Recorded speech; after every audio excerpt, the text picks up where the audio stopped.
Hi, dear language learners. Oh my God, I am so excited. I've recently worked with a client who had these immense problems of procrastination.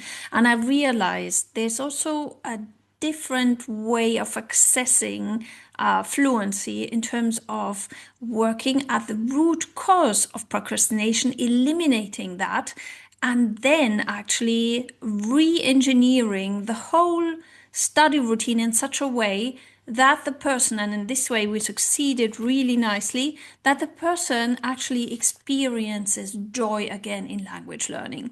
And this is what I want to share with you today at the example of that journey we have done successfully with that client to actually eliminate totally the root cause of procrastination in language learning. So bear with me. This is so useful if you have the same in terms of thinking, oh, let's better put this off because it's so much.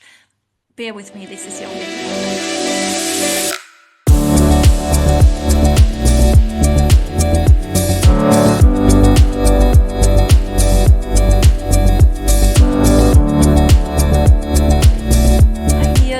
Learners. I'm Dr. Alex. I'm a social psychologist. I'm a language coach, and I'm also a polyglot. I speak 4 languages fluently, and I'm currently learning Italian. And of course, I help many people to achieve fluency and to speak with unshakable confidence. And let's dive right in. This client actually came to me and said, Dr. Alex, I've heard you have this method, Everyday Nano. Can you help me build my study routine so that I can actually advance, first of all, but also get over that blockage point? He was completely blocked in terms of the traditional study methods that he was in, and the language course he was in just blocked him off because he was procrastinating and not getting into it at all. I have to say this student as well has been on an intermediate B2 level already, really high level, but couldn't get further because there were no motivational events that carried him further to go that end mile or those last miles in the marathon. Marathon as something positive. It's not going to, I don't want to associate marathon with language learning. It doesn't always have to be a long experience. If you have a busy life and you can do the 5 minutes per day, you can easily become fluent in a new language in something like 2 years. Now, first of all, let's analyze, because what we're going to do in this video, we're going to replace we're going to analyze what procrastination actually is and replace the things that constitute procrastination by some other positive things. And this obviously I bring to you so that you can do the same and absolutely avoid procrastination. So let's have a look at procrastination. What is procrastination? It is definitely not laziness, nothing to do with it. You can be the most confident, the most, disciplined person, the most motivated. It is not, procrastination happens to us all. It's not laziness. What it is actually 2 things. It is overwhelm and fear coupled together. Fear, and that's the first element. Fear of what? What are we fearing? We fear another negative experience. And why is this so important? So that's the first element we need to replace. Language learning should not, in our brain, at no cost, be associated with negative experiences. What are those negative experiences? Well, I tell you from my own experience. Negative for me was sitting there in a language class for hours and not speaking a word. That totally, for me, was the utmost demotivating experience. So that is a negative experience. Another negative one is if you learn a vocabulary without context and then you can't even build a sentence, and in the next social situation you just stutter or you freeze, that's negative. Another negative would be studying the chapter that your language teacher has told you, and then, so what do I do with that now? It doesn't apply to my real life. That's negative at all. So the fear comes in as a procrastination reaction of your body to protect you from that negative experience. Do you see that? This is very important. If you analyze yourself, whenever you put something off, it's basically a protection mechanism. Your body's saying, oh, better not that again, because it wants to bring you in positive experiences. So what we need to do now in this situation, and you can either use a professional language course, language coach for that, or use yourself. If you are very much an autodidact like myself, you need to say, okay, first question, what brings me joy in my own life? Okay, for example, in my own life, joy is walking my dog or any activities with animals, with dogs, with cats, I love animals. So any activity you have in your daily life with animals, in my daily life, I would say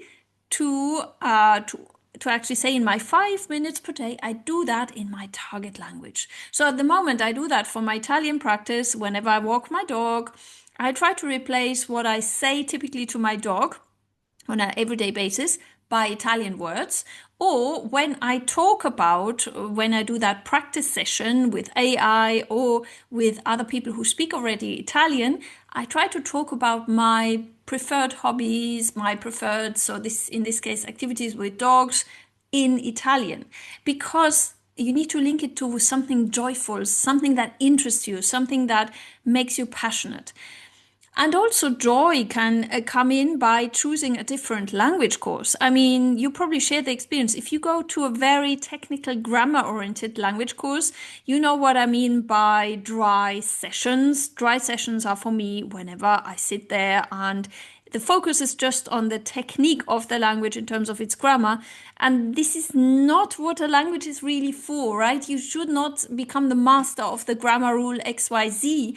What you should become is somebody who is able to speak in a social situation, and the grammar is a tool for that, but it's not first priority.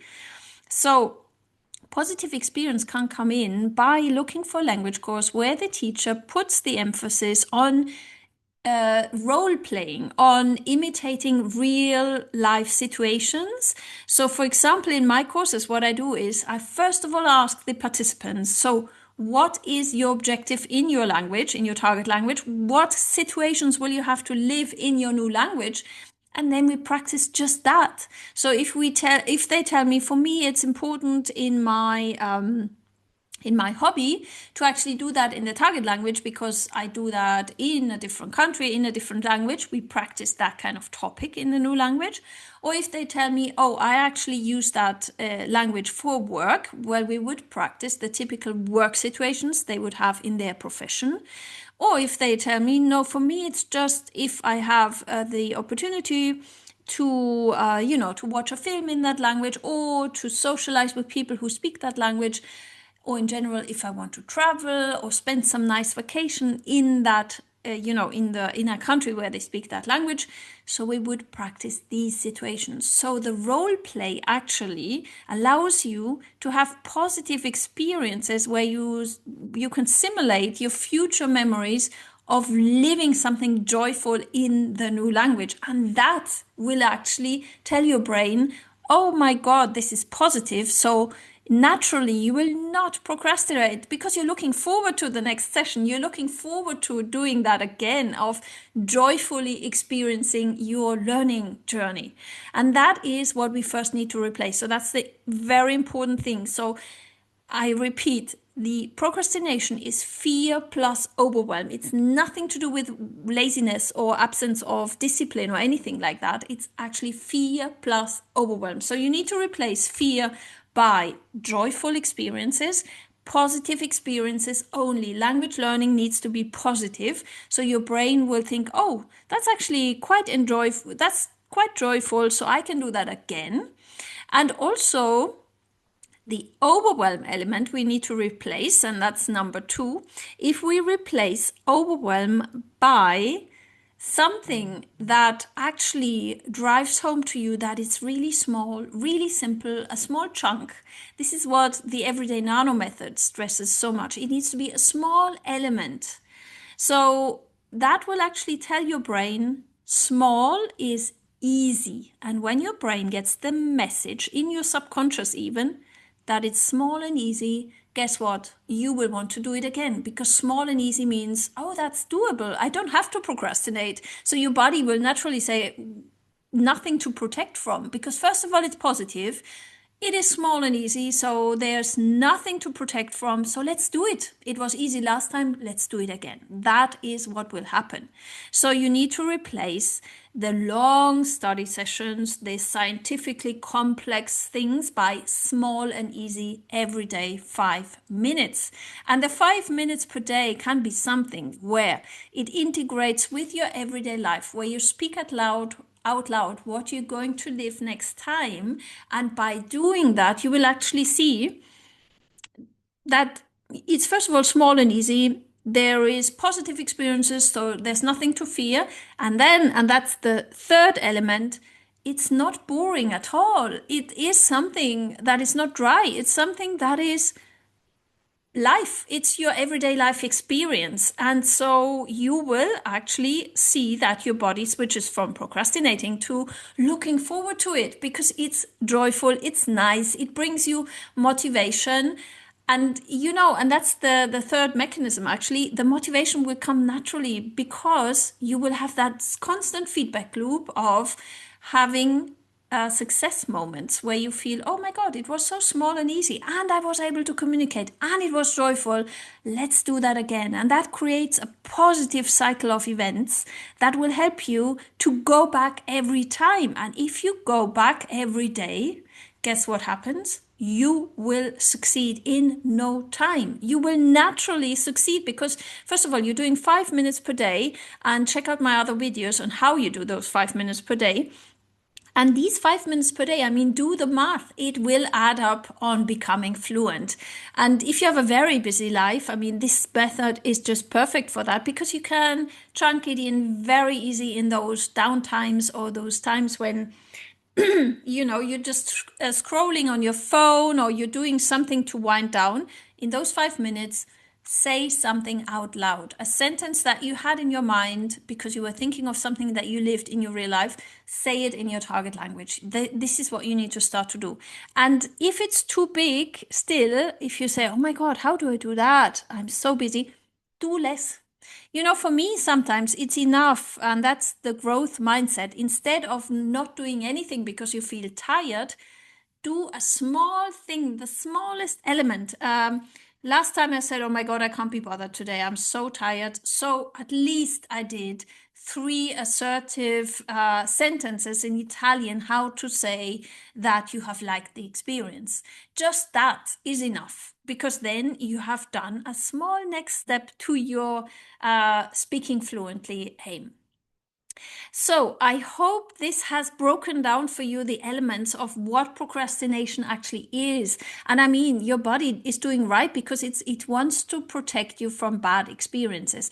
And usually what we do in our society when people procrastinate, I had that a lot in the schooling system, unfortunately, in my younger years. People always used to tell me, okay, if you procrastinate, you just need to work harder. You need to force yourself. You need to have to.